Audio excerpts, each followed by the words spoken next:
Hey everybody, Logan here. 2024 has definitely been a very interesting year for the channel. Why you say that? Well, I've done a massive dive into controllers, I would say even more than I had in the past. And you guys know I like to cover controllers along with other gaming hardware, game releases, all kinds of other gaming goodness. But controllers, I have a soft spot for those. I really love gaming controllers. And this is the first year that I actually decided to dive into PC controllers. Why? A number of companies reached out to me and said, hey, would you like to cover these? These are multi-platform, but mainly designed for PC. So I said, sure, you know what? I'll broaden my horizons and I'll take a look at some really cool PC controllers. I've covered a number just like this. This is the Apex 4 by Flydigit, but I never thought I'd do a video covering the best Pro controllers for PC. Whoa, yeah, I know, kind of nutty. A lot of people will say, why don't you just say the DualSense? Or how about the Switch Pro controller? Or the Xbox Elite Series 2? No, those three, not even making the list. I'm going to tell you why. Price has a major factor on these controller options that I am choosing for this list, and so does wired, wireless, as well as Hall effect sticks. It's a big thing these days. So let me stop yammering on. Let's take a look. Hopefully this will help you out with your choice for the best Pro controller for your PC.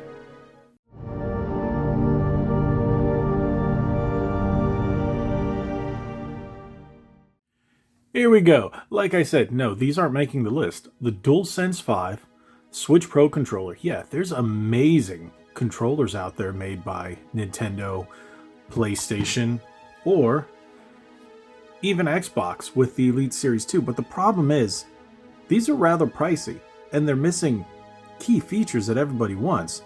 Let's get the elephant out of the room. Hall effect sticks. This doesn't have it. This doesn't have it. This doesn't have it. Steam supports it, right? They support all those. But people want more precision and a controller that's just going to last. So we're going to take a look at 5 different ones that you can all purchase on Amazon right now. And I've covered all of these. That's why I've really chosen this set. And I decided to keep it down in price, because in an economy like this, people can't afford $200, $300 controllers just to splurge and play video games. I know there are some people out there that can still do it, but the majority of people don't want to do that. So we're going to look at 5 different controllers made by 4 different companies that I think might just be the best for you, especially if you want a very good Pro controller and save some money. Let's take a look at the first one.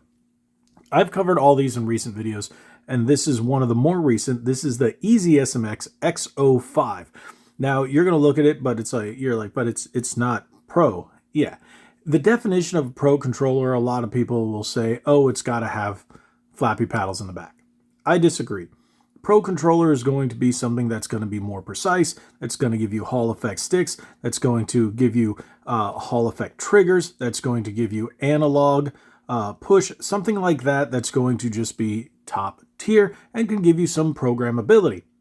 This one does as well. You can see it right here, and you can map buttons and so on and so forth with colors and all that if you download the EasySMX app. Now, this one can also be used on your Switch and Android devices. If you look in the back right there, it shows Nintendo Switch, Bluetooth, and USB dongle. This one comes with a USB dongle, so it's wireless. I'm going to tell you everything on this list is wireless. And I did it. Why? Because I wanted to choose the best.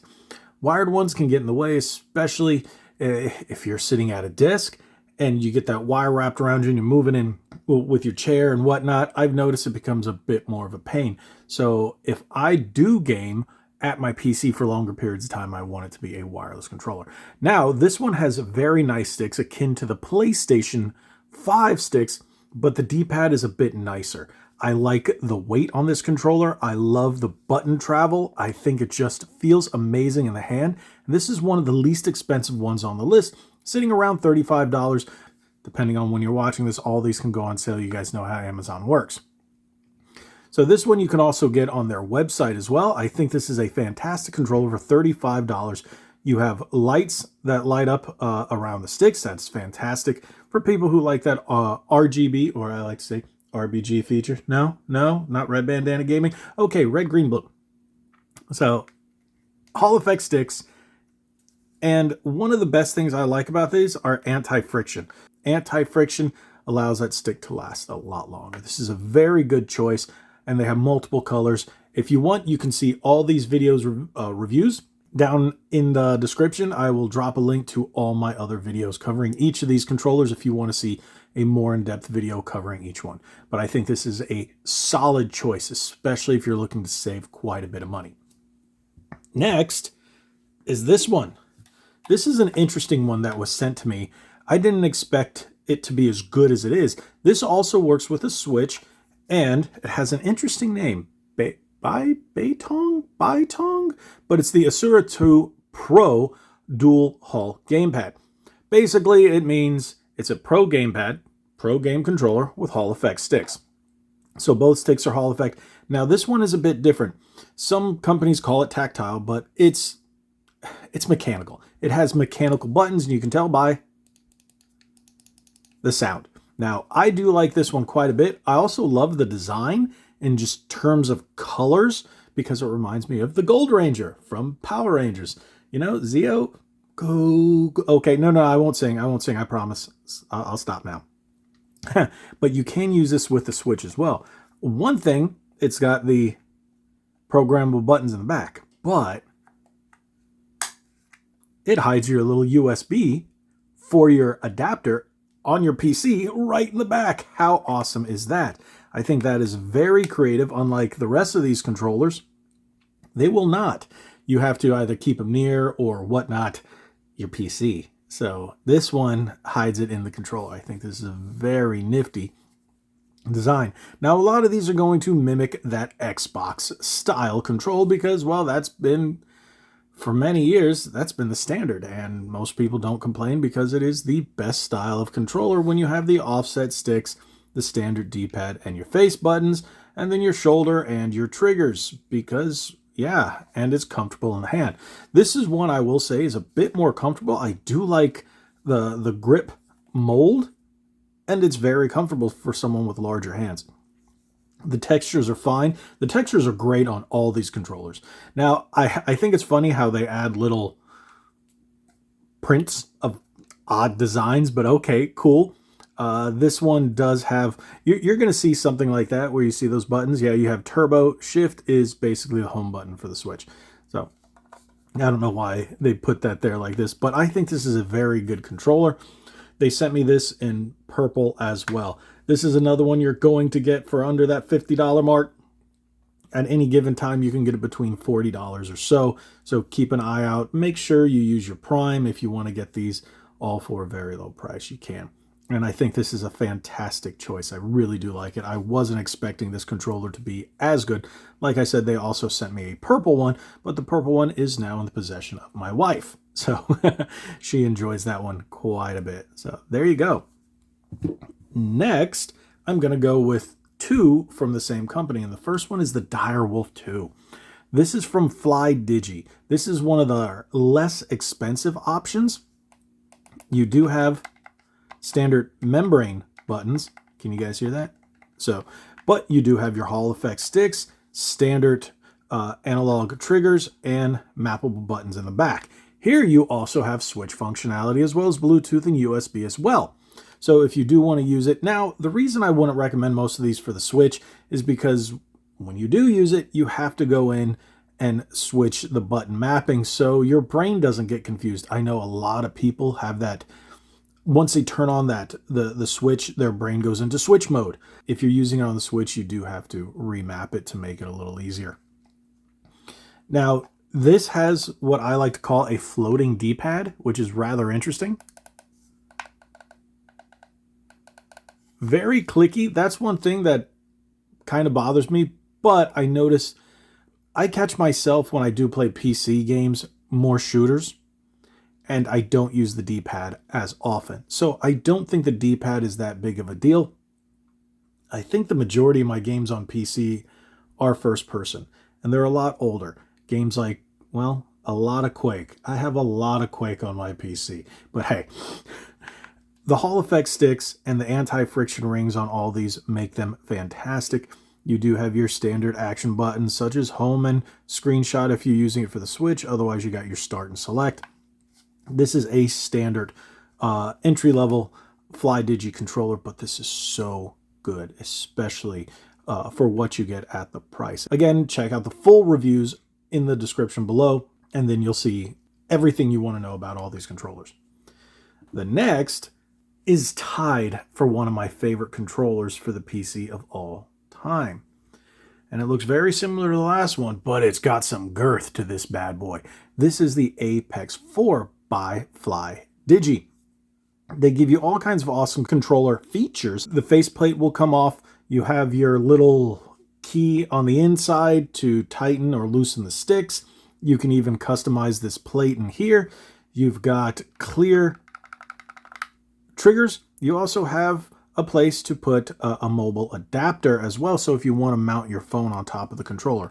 Hall effect sticks with really cool mechanics down there. I love this. Still got that floaty D-pad, but mechanical buttons. That's a big thing that I like on this controller. This has just everything I want in a standard controller. The problem is, I wish this worked on Xbox. You know what I would give to have this one work on Xbox? This would be my go-to. I love this controller. It has your back mappable controllers buttons as well. It's nuts. Look at the way they're shaped. People are like, oh, that's weird. No, it's not. Once you're holding it in your hand, you can literally go back and forth between the buttons. Like, press it that way, this way, if that's comfortable to you, or jump back and forth. Most people were like, that's weird until they get it in their hands. And they're like, okay, that is pretty cool. Now it has an on and off button, so you can see the screen. Oh, and those lights, look at that. So it has input, dinput, multiple ways to connect to your PC. And I think this is just a fantastic controller. I've used it with a number of Steam games as well as games for Xbox on PC.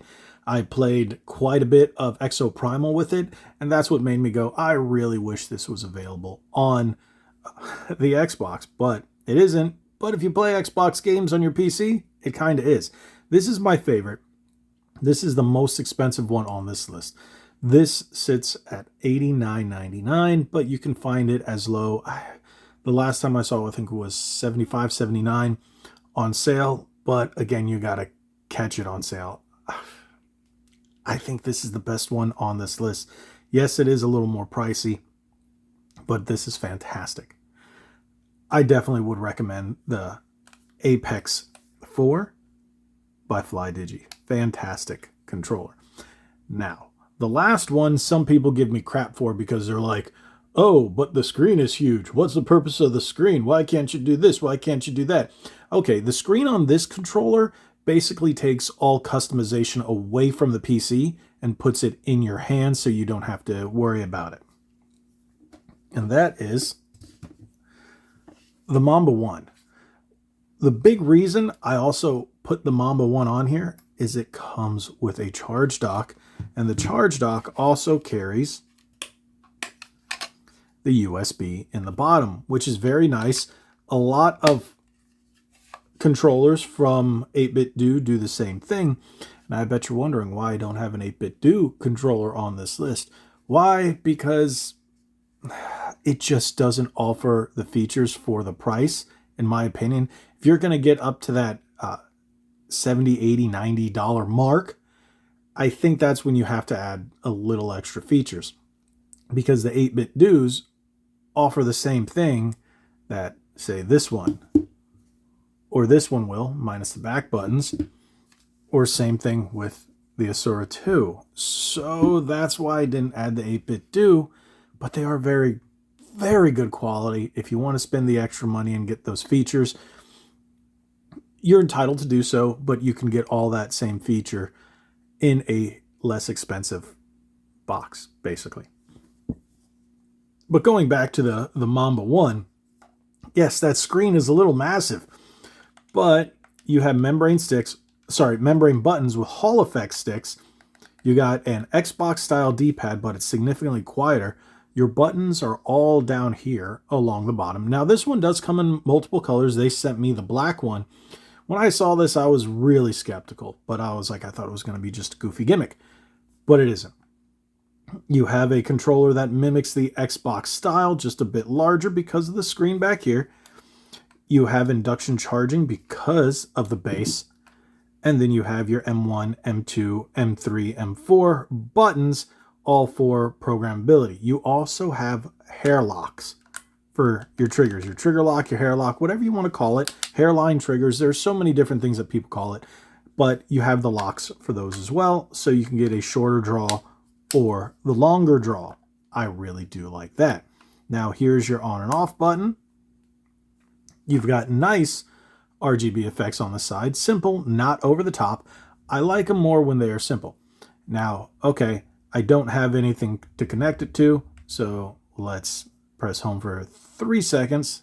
Okay, so you get a number of different options, modes, settings, so on and so forth, but until you connect it with your PC, then you unlock more features within the controller. Again, I will drop the full videos link in the description so you can see everything that these controllers offer if you decide to pick up any of these as well.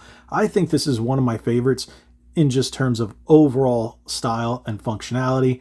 Yes, it has a little bit of weight to it, and the back makes it feel a little different than what you might be used to, but that texture is still rather nice. Now, if it comes to the back buttons, again, I don't use them too much, and the way they're designed, I prefer the Apex over it, but I think these are going to be two of my top choices. I really do like the Mamba one, and if you guys saw my video, if not, go watch it after this.